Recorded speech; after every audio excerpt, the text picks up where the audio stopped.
Bienvenidos nuevamente a este espacio de reflexión que tenemos todos los días martes en el canal de YouTube de la Iglesia Evangélica Filadelfia de San Juan.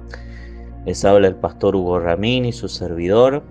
Yo soy pastor de dicha iglesia. Y en este caso, en esta oportunidad, el título de la reflexión del día de la fecha es el siguiente: Fuente de purificación.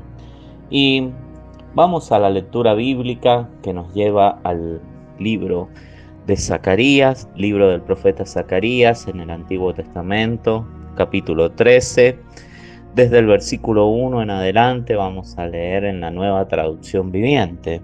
Dice la palabra de Dios: En aquel día brotará un manantial para la dinastía de David y para el pueblo de Jerusalén, una fuente que los limpiará de todos sus pecados e impurezas. En aquel día, dice el Señor de los ejércitos celestiales, borraré el culto a ídolos en toda la tierra, para que se olviden hasta de los nombres de esos ídolos. Quitaré de la tierra tanto a los falsos profetas como al espíritu de impureza que los acompañaba.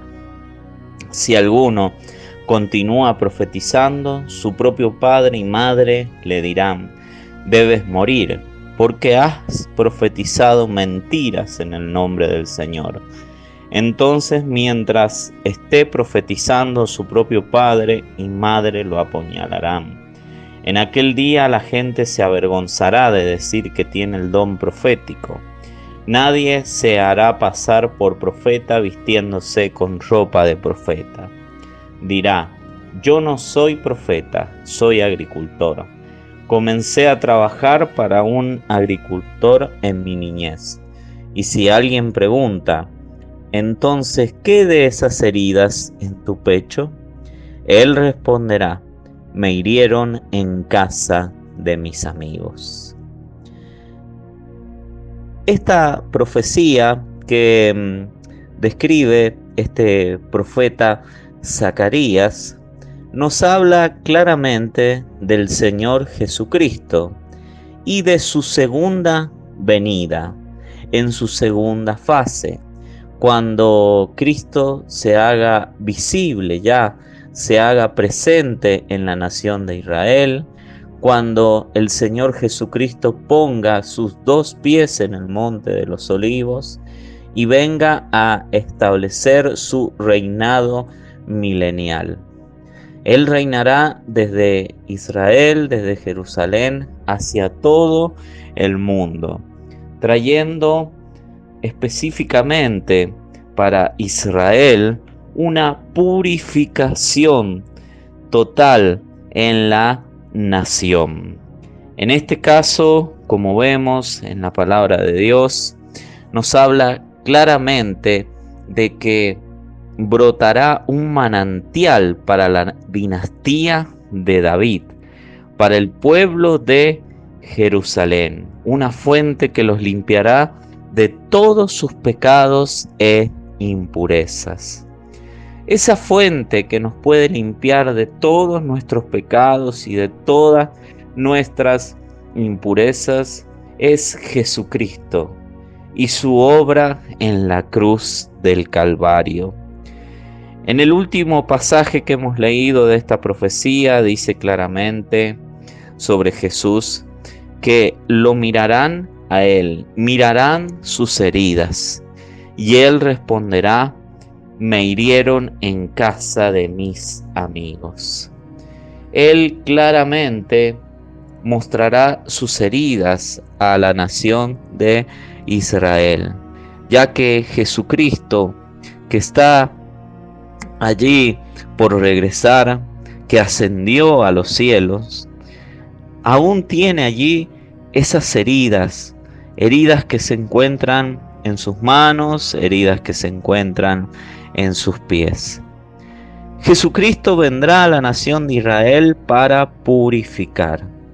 Él será una fuente de purificación que saldrá de Israel y que brotará para el resto del mundo.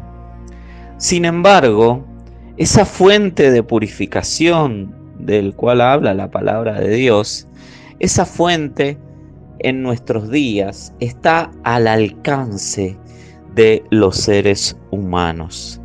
Está al alcance también de la iglesia del Señor Jesucristo.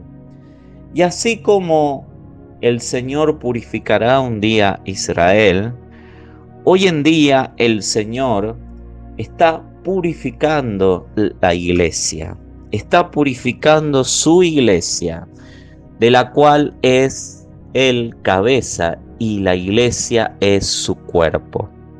Y si vamos al significado de la palabra purificación, o de uno de los significados que la palabra purificación tiene, la palabra purificación tiene que ver con devolverle la pureza al cuerpo. En esta etapa, en este tiempo, Jesucristo está devolviéndole la pureza al cuerpo de Cristo, a su iglesia. Y el Señor Jesucristo le está devolviendo la pureza a su iglesia en tres aspectos diferentes que nos relata el pasaje de Isaías 13 del 1 al 6. En primer lugar, el primer aspecto que podemos ver es que la purificación que el Señor Jesucristo traerá sobre Israel tiene como fin borrar el culto a los ídolos en toda la tierra, para que se olviden hasta de los nombres de esos ídolos. Entonces, el primer aspecto de Jesús al venir y actuar específicamente hoy en nuestros días en la iglesia es la purificación de ídolos, como realizó el rey Josías durante su reinado. Segunda de Crónicas, capítulo 34, versículo 3 al 4, en la Nueva Traducción Viviente nos dice: durante el 8º año de su reinado, siendo aún joven, Josías comenzó a buscar al Dios de su antepasado David. Luego, en el año 12, empezó a purificar a Judá y a Jerusalén, destruyendo todos los santuarios paganos, los postes dedicados a la diosa Acera, los ídolos tallados y las imágenes fundidas. Ordenó que demolieran los altares de Baal y que derribaran los altares del incienso que había encima. También se aseguró que despedazaran los postes dedicados a la diosa Acera, los ídolos tallados y las imágenes fundidas, y que los pedazos fueran esparcidos sobre las tumbas de aquellos que les habían ofrecido sacrificio. El rey Josías, de la descendencia de David, uno de los reyes que tuvo Judá, que hizo lo bueno ante los ojos del Señor y que comenzó a reinar a los 8 años de edad, comenzó a establecer una purificación en el Judá en cuanto a los ídolos. Empezó a derribar todos los altares a los ídolos. Empezó a quitar los postes dedicados a ídolos, los ídolos tallados, las imágenes fundidas. Él realizó un verdadero trabajo de purificación, quitando todos los ídolos. Porque el Señor no tiene ninguna relación con los ídolos. Los ídolos tiene que ver con todo aquello que nosotros fabricamos, ya sea con nuestras manos, con nuestra mente, y que ocupa el primer lugar en nuestras vidas, que termina desplazando a Dios del primer lugar que Dios debe ocupar en nuestras vidas, en nuestro corazón. Y no puede haber ningún acuerdo entre Dios y los ídolos. Segunda de Corintios 6, capítulo 15 al 18, en la Nueva Traducción Viviente dice: ¿qué armonía puede haber entre Cristo y el diablo? ¿Cómo puede un creyente asociarse con un incrédulo? ¿Y qué clase de unión puede haber entre el templo de Dios y los ídolos? Pues nosotros somos el templo del Dios viviente, como dijo Dios: viviré en ellos y caminaré entre ellos. Yo seré su Dios y ellos serán mi pueblo. Por lo tanto, salgan de entre los incrédulos y apártense de ellos, dice el Señor. No toquen sus cosas inmundas y yo los recibiré a ustedes. No hay ninguna clase de unión entre el templo de Dios y los ídolos. Y nosotros somos el templo del Dios viviente. Nuestra vida, nuestro cuerpo es el templo del Dios viviente. Habita el Espíritu Santo de Dios. Y no puede haber en el creyente ningún tipo de comunión, ningún tipo de unión con los ídolos. Incluso nos manda a no asociarnos íntimamente con los incrédulos, a no tocar sus cosas inmundas. Y entre esas cosas inmundas de los incrédulos son los ídolos. Las personas tienen como ídolos a su mamá, tienen como ídolos a su papá, tienen como ídolos a sus hijos, tienen como ídolos al dinero también, diferentes tipos de ídolos, las imágenes que se pueden adorar, por ejemplo, en la Iglesia Católica, todo tipo de ídolos que tiene el mundo no pueden ser parte de la vida del creyente. De ninguna manera el creyente puede terminar adorando ídolos. Ni siquiera el creyente puede tener como ídolos a otros predicadores, pastores o como hoy se conoce, apóstoles y profetas. Ni siquiera la persona misma puede ser su propio ídolo. Como dice la Biblia que en los últimos tiempos habría hombres amadores de sí mismos. Entonces, el Señor tiene como finalidad en este tiempo purificar la iglesia de toda idolatría. La iglesia hoy ha caído en la idolatría al dinero, ha caído en la idolatría a seres humanos también, idolatría a tradiciones. Ya se acerca la Navidad y la mayoría de las personas celebra la Navidad de una manera totalmente desagradable a los ojos de Dios, con bebidas alcohólicas, con canciones que tienen letras que deshonran a Dios, emborrachándose, consumiendo drogas, diferentes cosas que suceden, o desplazando a Jesús del centro de la Navidad y poniendo a otros en el centro de la Navidad, o a un personaje como lo puede denominar a Santa Claus o Papá Noel, o aún la misma familia es colocada en el centro de la Navidad, cuando en realidad Jesús es el centro verdaderamente de la Navidad. Entonces, el fin del Señor es purificar a la iglesia de toda idolatría. El segundo aspecto que el Señor purifica de la iglesia, que está purificando, es la purificación de falsos profetas. Primera de Timoteo, capítulo 1, versículo 3, en la Nueva Traducción Viviente nos dice: cuando partí hacia Macedonia, te rogué que te quedaras ahí en Éfeso y que frenaras a esas personas cuyas enseñanzas son contrarias a la verdad. Timoteo fue dejado por Pablo allí en Éfeso, en la iglesia en Éfeso, y le encargó una tarea. Y la tarea de Timoteo era frenar a esas personas que enseñaban falsas doctrinas, reprenderlas, refutarles sus falsos argumentos. Tenía esa finalidad. Y esa es una de las maneras que tiene Dios de purificar los falsos profetas, de detener a los falsos profetas, es con la verdad del Evangelio. La Biblia también nos habla de que a veces es necesario taparles la boca totalmente a los falsos profetas, no dejarlos hablar. Por eso es necesario que conozcamos las Sagradas Escrituras, para que podamos detener y frenar a aquellos que enseñan falsas doctrinas.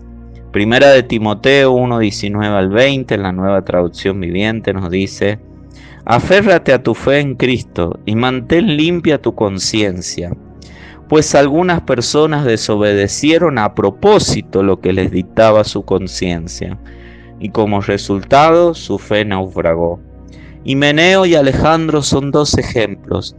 Yo los expulsé y se los entregué a Satanás, para que aprendieran a no blasfemar contra Dios.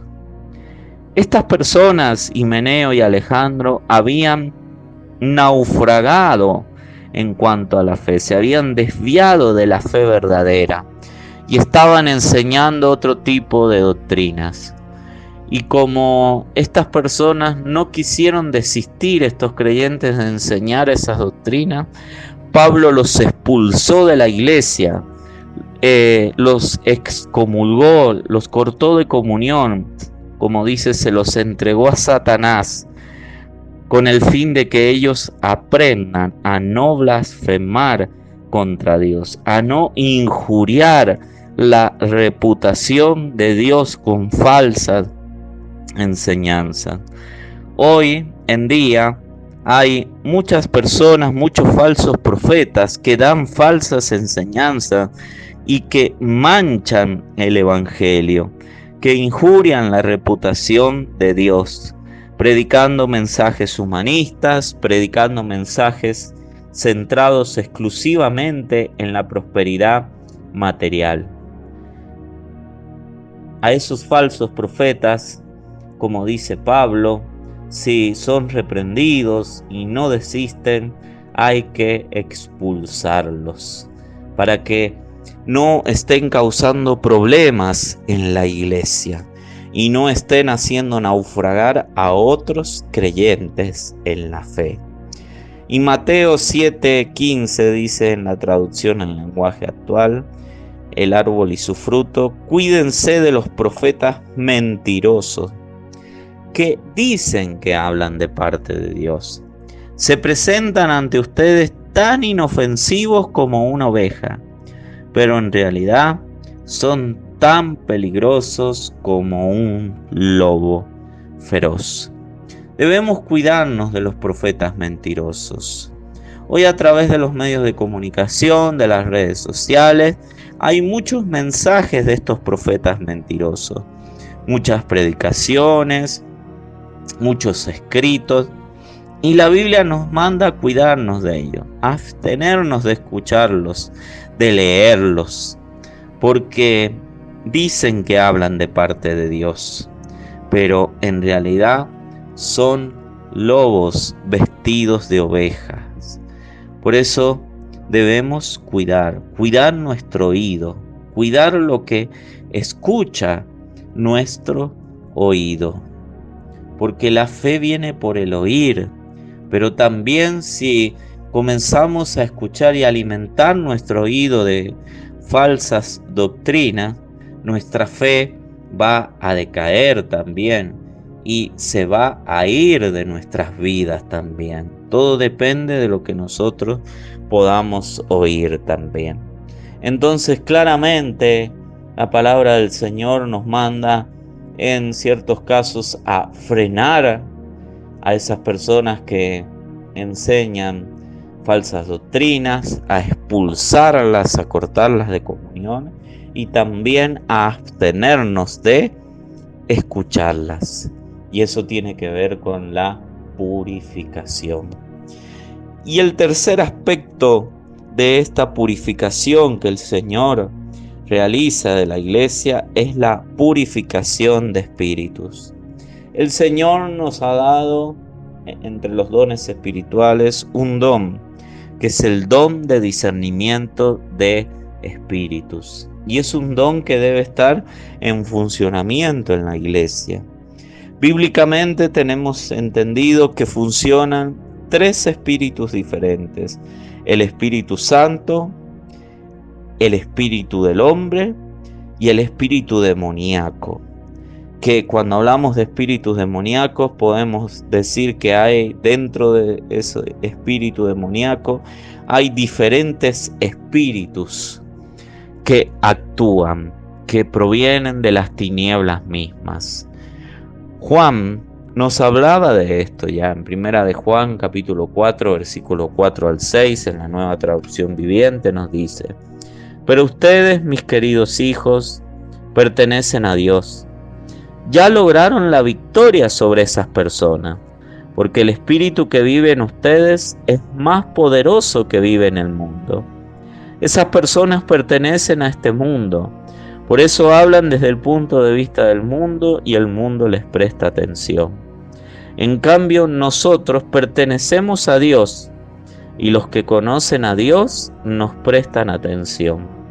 Como ellos no pertenecen a Dios, no nos prestan atención. Así es como sabemos si alguien tiene el espíritu de verdad o el espíritu de engaño.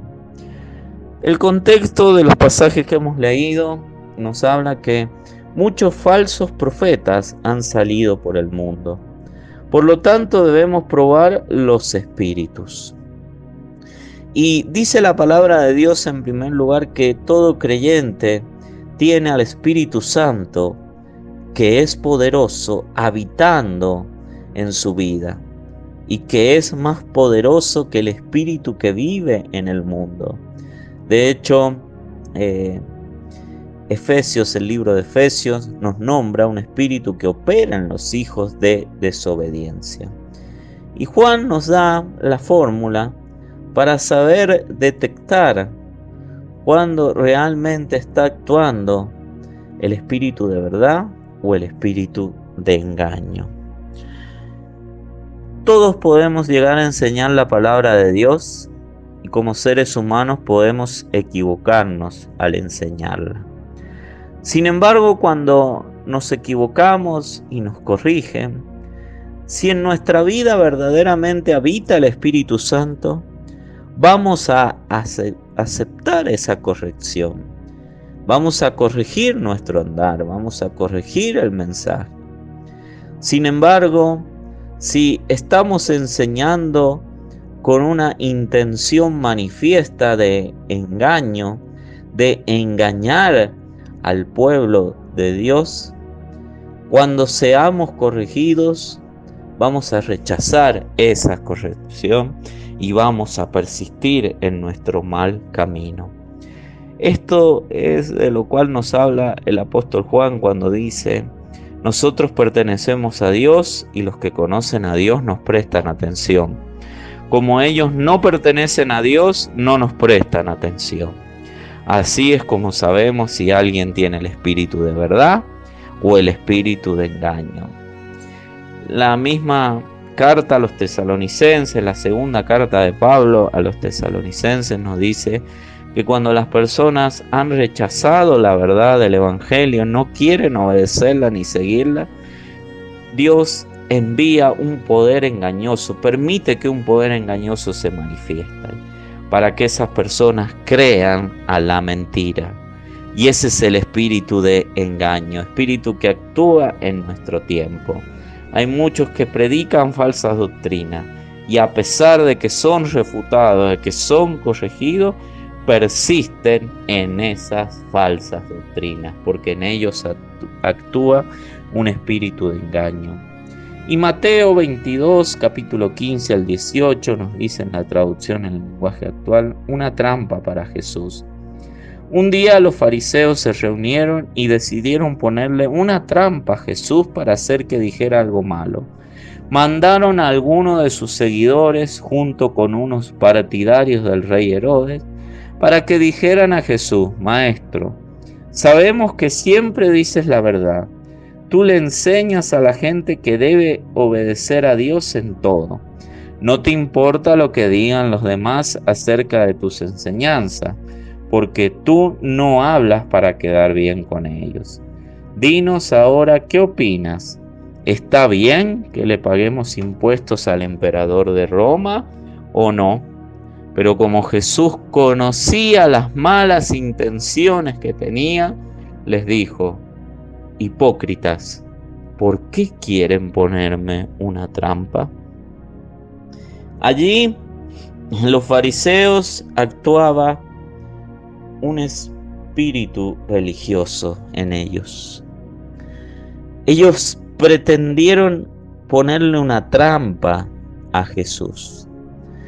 Primeramente, de alguna manera adularon a Jesús, hablando de que él siempre decía la verdad, que él le enseñaba a la gente que debe obedecer a Dios en todo, que no le importaba a Jesús lo que los demás dijeran acerca de sus enseñanzas, porque él no las enseñaba para quedar bien con nadie.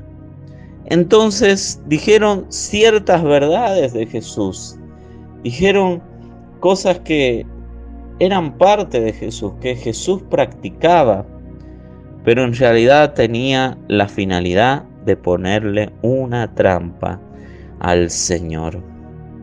Pero el Señor vio las malas intenciones de ellos. Muchas veces enseñamos verdades como las que enseñaban los fariseos, pero con malas intenciones en nuestra vida.